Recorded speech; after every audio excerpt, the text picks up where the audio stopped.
CGTN, China Global Television Network.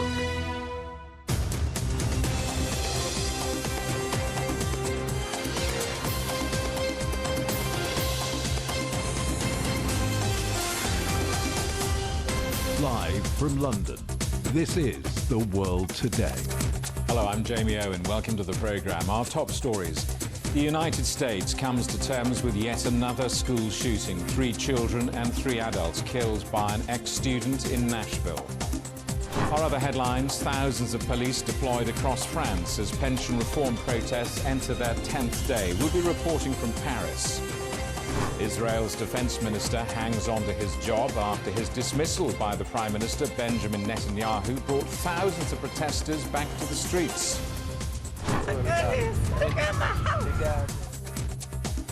Pieces following the tornado. Communities come together to offer each other support. Investigators in the United States say they're examining a detailed manifesto and other writings after a former student shot and killed 3 children and 3 adults at a school in Nashville.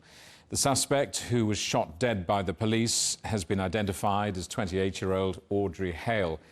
President Joe Biden has reiterated his call for greater gun control following this attack, the 129th mass shooting in the United States this year. Well, let's talk to our correspondent John Terrett in New York. John, what more can you tell us? Any sign yet of a motive? Well, Jamie, according to the police in Tennessee, this was a targeted and very detailed attack carried out yesterday. According to the chief, John Drake, the police strongly believe that the shooter had other targets in mind as well, including a nearby shopping mall. The shooter was a 28-year-old female, which is highly unusual. These kind of things are normally carried out by young men. According to the police, she had a detailed map of all the entry points of the small Christian school. The school itself, say the police, had protocols in place which helped to prevent more deaths. In the end, as you were reporting, 3 young students died and 3 adults, including the principal of the school, Dr. Catherine Coons, who's being praised by police this morning for running towards the gunfire when it broke out yesterday. Police say more weapons were found at the shooter's home when they searched there. Police say that she carried out extensive surveillance of the building before yesterday. Police say a possible motive is that there may have been some resentment in attending the school, which she did as a former pupil. But one thing is for certain, this is striking fear into the hearts of parents right across the United States this morning, because, of course, these things are very difficult to predict and, as we've seen, very difficult to stop. And it is being reported here that this is the 89th school shooting in America since the turn of the year, when a gun has been discharged within the grounds of a school. 89. And if you balance that out, that's pretty much 1 a day, which is pretty extraordinary. Jamie? Yeah, it's pretty sobering and unfortunately a regular occurrence, as is the White House statement, which always happens following these events. The White House again today calling for greater gun control. I know, and Democrats always call for greater gun control, and the Republicans always point out that it's not the gun, it's the shooter. They bring up the issue of mental illness. Well, I thought President Biden sounded absolutely shattered when he spoke at the White House yesterday, Monday, on this issue. I didn't see him in vision. I was listening on the radio, but he sounded absolutely shocked, not quite sure what to say. Of course, he is one of the very few presidents of the United States who has actually presided over the turning into law of legislation which is designed to prevent just this sort of incident. It happened only in November 2022. There are 2 tranches to it. There's the Protecting Our Kids Act and the Federal Extreme Risk Protection Order Act.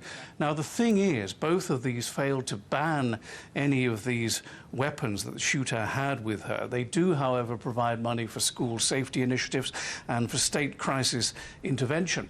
And it's certainly true to say that at the state level, particularly in Democratic states like New York and California and Delaware, the small state where the president is actually from, they do pass gun control laws. But the problem in America is if you want to buy one, you only have to go over the border into another state, and you have a completely different set of laws. Now, according to the police, the shooter yesterday had 2 assault-style weapons with her and 1 handgun. And if you strip it all away, if you take all the debate apart, the one thing which is a constant in all of this is the lobbying by the gun control of politicians who then go on to get elected to the House and to the Senate, and who then feel beholden when it comes to anti-gun votes, not to their constituents, but to the people who paid to put them there. That is basically the problem in America, and until that changes, we're not going to see any difference from what we presently see at the moment. And one final point of interest. Tennessee, where this happened, has legislation on the books at the moment to loosen gun laws in the state, not tighten them. That may now be put on hold, we'll have to see. But that legislation is on the books at the moment, and they're debating it in Tennessee in the south of the country. Jamie? John, thanks for that. Our correspondent John Terrett in New York.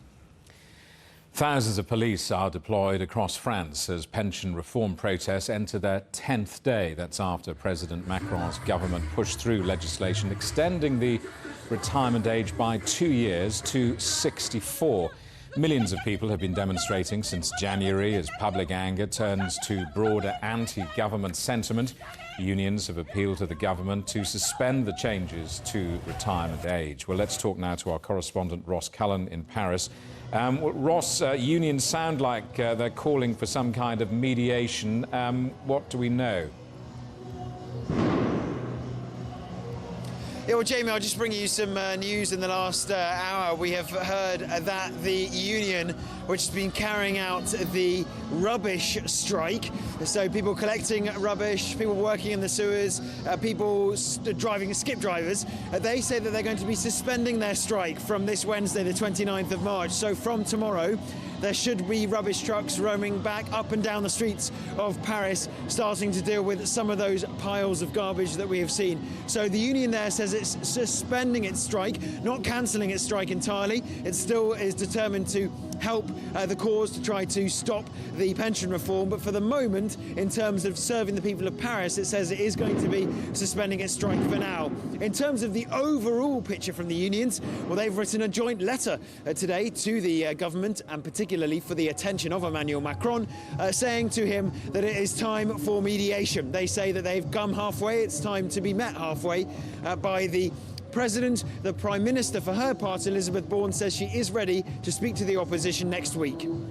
Ross, what's your sense of what's going to happen here? I mean, do you think it's likely that President Macron's government is going to suspend its retirement plans, or will they just battle on?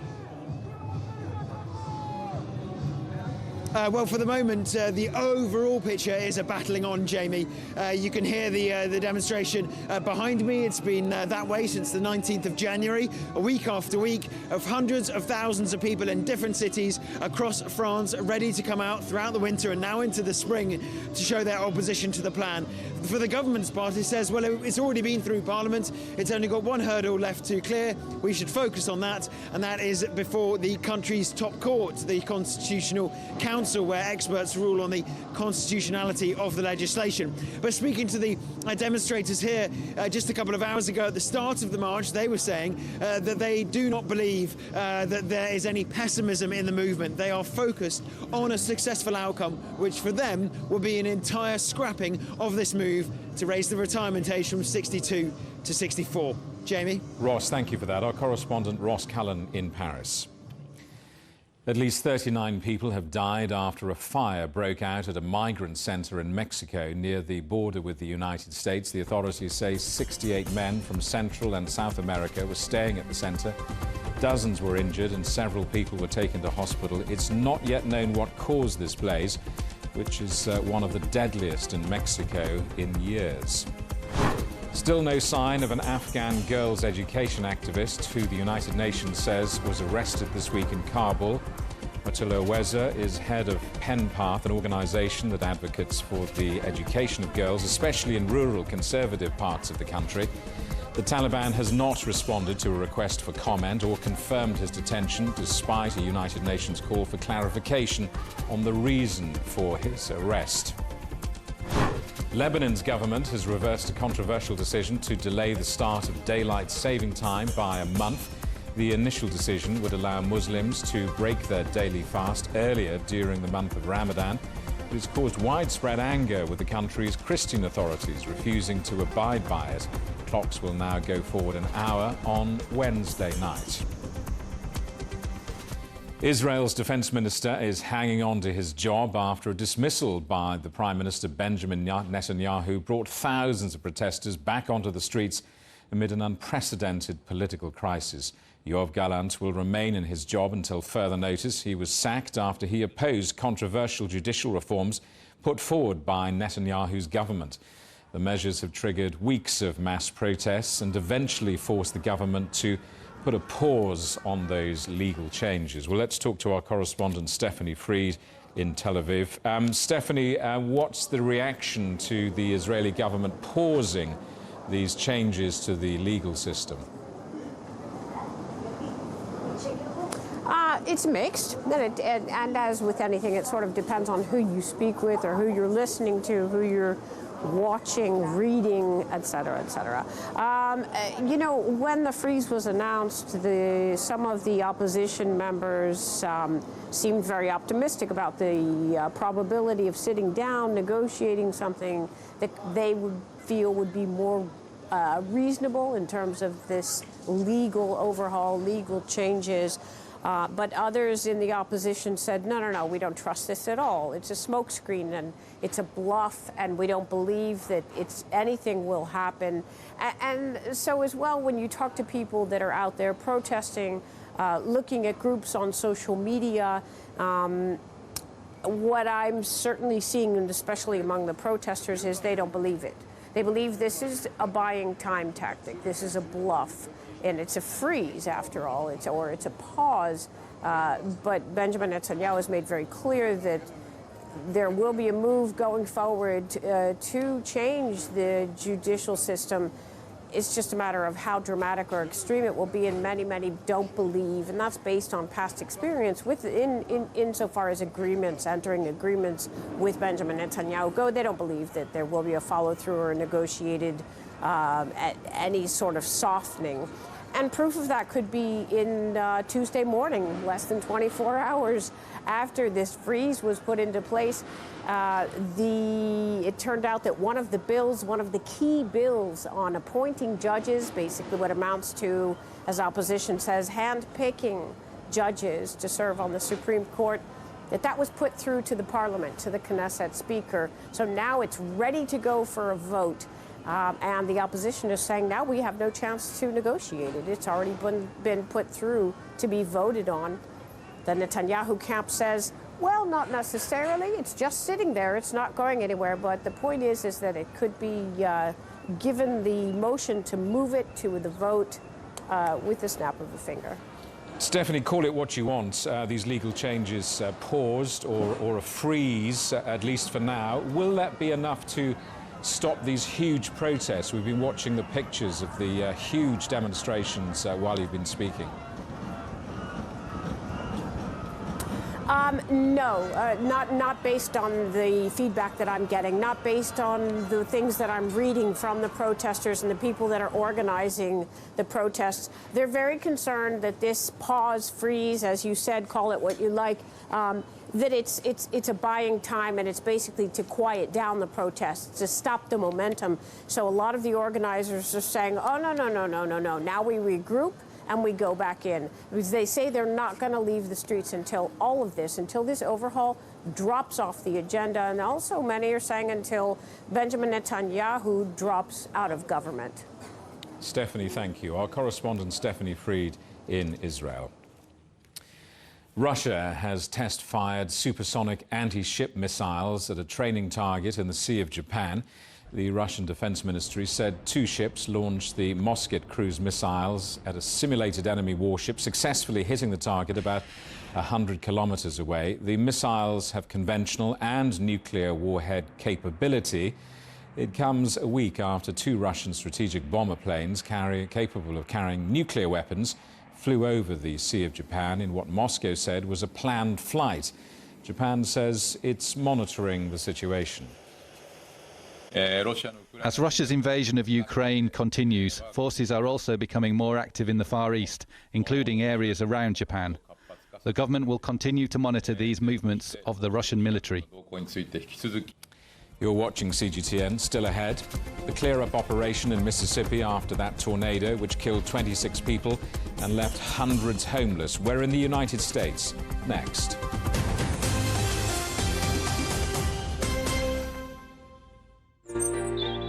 Ever wondered what's the difference between a bear and a bull market? Where are the cash cows? And who are the lame ducks? And what exactly are black swans? Grey rhinos?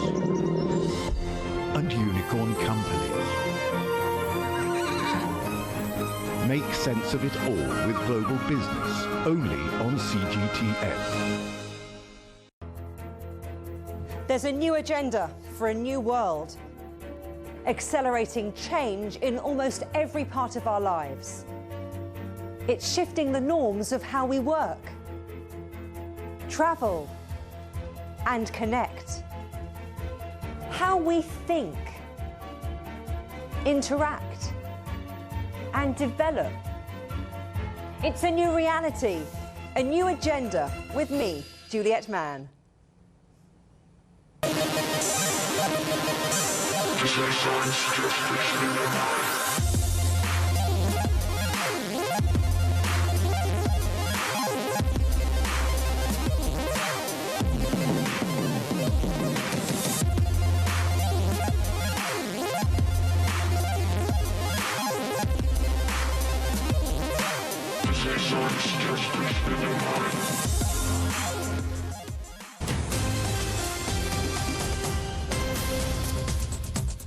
Hello, welcome back. A reminder of our top stories. The United States comes to terms with yet another school shooting. 3 children and 3 adults killed by an ex-student in Nashville. Our other headlines: thousands of police are deployed across France as pension reform protests continue for the 10th day. And Israel's defense minister hangs on to his job after his dismissal by Prime Minister Benjamin Netanyahu brought thousands of people back onto the streets. The clear-up operation is underway in the US town of Rolling Fork after it was devastated by that deadly tornado. At least 26 people lost their lives and hundreds were made homeless when a twister barreled through Mississippi and Alabama last Friday. Mississippi's Governor Tate Reeves has declared a state of emergency. Our correspondent William Denslow reports. A town in tatters, torn apart in a matter of moments. A Mexican restaurant stood here. Now it's unrecognisable. Another pile of debris for emergency crews to sift through. Oh my goodness, look at my house. This is all that's left of Mary Robinson's home. The last time she saw it was when her and her husband took shelter in their bathtub as the tornado hit. A decision, they say, saved their lives. We could have been dead and gone. The position that we was in and the way this tornado hit us, we could have been dead and gone. But we thank the Lord that we made it through this. This sign used to hang over Becky Miles's bed, a bedroom that's now without walls or a ceiling. I just can't explain the sound of a house breaking apart, glass, bricks, wood, the wind. It was so unreal. The tornado hit in an instant, but the devastation will linger. Volunteers rush to help residents pick up the pieces. Bron Howell is the co-owner of a barbecue restaurant about 4 hours from Rolling Fork. When he heard the news, he picked up his smoker and came here to start offering free meals. I'm from a small community that understands that you have to bond together in times of need, and that's what we're trying to do. Mississippi's Governor Tate Reeves says he's damn proud of the response to this tragedy. This is all that's left of the town's post office, the roof taken clean off the building. With a recovery effort now getting underway, the federal government has pledged to keep delivering support for as long as it takes. The Biden administration has approved a disaster declaration to make federal funds available to those impacted. The resources that the people here in Rolling Fork and throughout Mississippi need, the help is on the way. Local officials call this community a family. They say people will have to pull together after this town was blown apart. William Denslow, CGTN, Rolling Fork, Mississippi. The Greek Prime Minister Kyriakos Mitsotakis says the country will hold elections on the 21st of May. The vote will take place 2 months early, as Mitsotakis' New Democracy Party's 4-year term in office does not expire until July.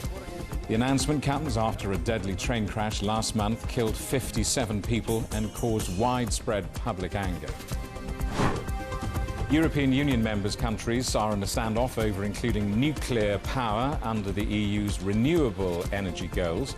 Austria is head of a group of 11 countries, including Germany and Spain, pushing to exclude nuclear from the renewable targets. They say adding nuclear to the renewable energy law would distract from efforts to expand clean energy. The debate comes a day after EU members agreed on phasing out combustion engines by the year 2035. A high-level economic forum is underway on the tropical island of Hainan in China. The Boao Forum is touted by some as Asia's answer to the Davos World Economic Forum. The 4-day event has brought together Asian government officials, business leaders and academics. China's premier is set to deliver the keynote speech on Thursday. Let's talk to CGTN's correspondent Dai Kai, who's there for us in Hainan. Kai, what's the atmosphere there like? Are they optimistic for the Asian economy's prospects?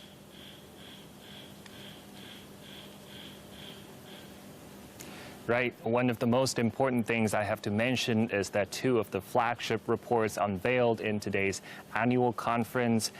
So the key message that the flagship reports unveiled today is that Asia will continue to be the engine for the world economic development in the year of 2023. So against the backdrop of a slowdown on a global scale, the reports point out that the weighted real GDP growth rate for Asia is 4.5% in 2023. And just so you know, the number last year is 4.2%. So the number itself already shows the confidence of the region's development. And the key word they use this time is the Asian moment, as the Secretary General of the Boao Forum, Li Baodong, said that the global economic governance has entered into the Asian moment. So despite the disruptions to global supply chains, because in recent years we've experienced multiple disruptions in terms of global supply chains, Asian factories have been enhancing self-reliance, and Asian economies have also been continuing to play this irreplaceable role in global value chains. And also, if we look at Asian economies, it has demonstrated sustainability and resilience in attracting foreign direct investment, and also it's more resilient against negative impacts brought by international capital flows. And meanwhile, the report also says that the global growth in 2023 is expected to be sluggish, but there are some improvements. For example, the global inflation rate is expected to decrease, and so is the food prices on a global scale, as forecasted in the report.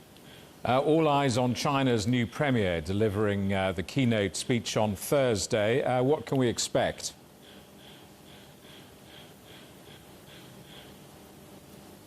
That's right. The Chinese Premier Li Qiang will be attending the Boao Forum and will be delivering a keynote speech. The upcoming keynote speech has garnered widespread anticipation in the international community, and people are eager to know what kind of measures will be proposed and how it will further boost the global development confidence. In addition, China is once again on the center of the world stage for diplomacy, because it ushers in this intense diplomatic period, as the Ministry of Foreign Affairs announced that foreign leaders such as the Prime Minister of Malaysia, of Singapore and Spain have been invited to attend the forum.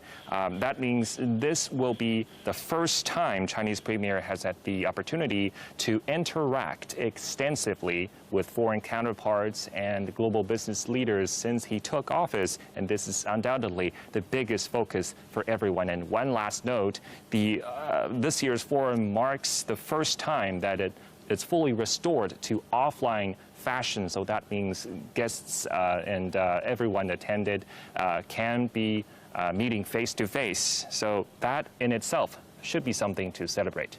Back to the studio, Jamie. Dai Kai, thank you very much for that. Our correspondent Dai Kai in Hainan. China's ambassador to the UK is on an official visit to Northern Ireland with a trade delegation. The visit aims to forge closer ties and highlight investment opportunities, particularly in the renewable energy market. CGTN's correspondent Juliet Mann is in Belfast.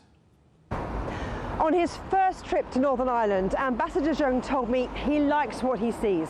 Potential to strengthen cultural ties between China and the United Kingdom, to invest, to grow industries, to create jobs. He said the policy goals of China and the UK to transition to a greener economy and to generate hydrogen energy are highly aligned.